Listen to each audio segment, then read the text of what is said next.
আলহামদুলিল্লাহ, নতুন জীবনে পা রেখে অবশ্যই আলহামদুলিল্লাহ। আমি জাস্ট বলবো সবার দোয়া কামনা করছি, সবাই আমার জন্য দোয়া করবেন। শোবিজের বাতাসে আবারও সুখবর। বিয়ের পিড়িতে বসেছেন দেশের জনপ্রিয় সঙ্গীত শিল্পী সাবরিনা এহসান পড়শি।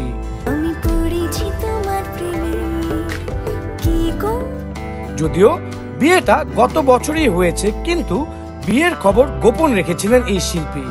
অবশেষে ফাঁস হলো গোপন বিয়ের খবর। দীর্ঘদিনের বন্ধু হামিম নিলয়ের সঙ্গে গত বছরের 4 মার্চ আক্ত সম্পন্ন করেন এই শিল্পী। সামাজিক যোগাযোগ মাধ্যমে খবরটি ছড়িয়ে পড়ায় বিভ্রান্তিতে পড়েন পড়শি। অবশেষে মুখ খুললেন এই শিল্পী। সম্প্রতি সামাজিক যোগাযোগ মাধ্যমে এক পোস্ট দিয়ে পড়শি জানান, আমার জীবন সঙ্গীর নাম নিলয়। আজ থেকে 15 বছর আগে খুদে গানরাজ প্রতিযোগিতায় আমাদের পরিচয় হয়। কেন আশা বেঁধে রাখি, কেন দীপ জেলে রাখি। তবে প্রেম বলতে যা বোঝায় আমাদের মধ্যে তেমন কোনো সম্পর্ক ছিল না। জন্ম, মৃত্যু, বিয়ে আল্লাহর হাতে, আর সেই ভাগ্যচক্রেই আমরা একে অপরের জীবনে এসেছি। এটি পুরোপুরি পারিবারিক সিদ্ধান্তে। পড়শি তার স্ট্যাটাসে আরো উল্লেখ করেন, গত বছর 4 মার্চ 2024-এ যুক্তরাষ্ট্র থেকে মাত্র কিছুদিনের জন্য দেশে এসেছিলেন হামিম নিলয়।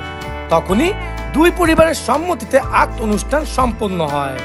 যেহেতু আমরা দুইজন পৃথিবীর দুই প্রান্তে আছি এবং দুই পরিবারের আত্মীয় স্বজন, বন্ধু, শুভাকাঙ্ক্ষীদের ভালোবাসা ও প্রত্যাশার কথা ভেবে আমরা চেয়েছি সুন্দর সময়ে একটি অনুষ্ঠান করে বিষয়টি সবার সঙ্গে ভাগাভাগি করতে।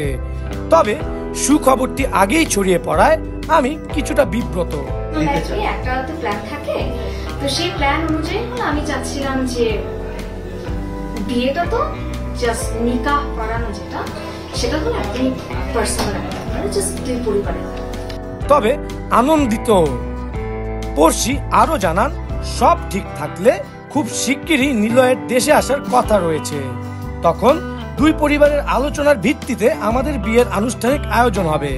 ততদিন পর্যন্ত দোয়া, আশীর্বাদ ও ভালোবাসায় আমাকে রাখবেন। এসব খবর জানতে সাবস্ক্রাইব করুন দ্য-রিপোর্ট.লাইভ। লাইক, কমেন্ট এবং শেয়ার করে সঙ্গে থাকুন।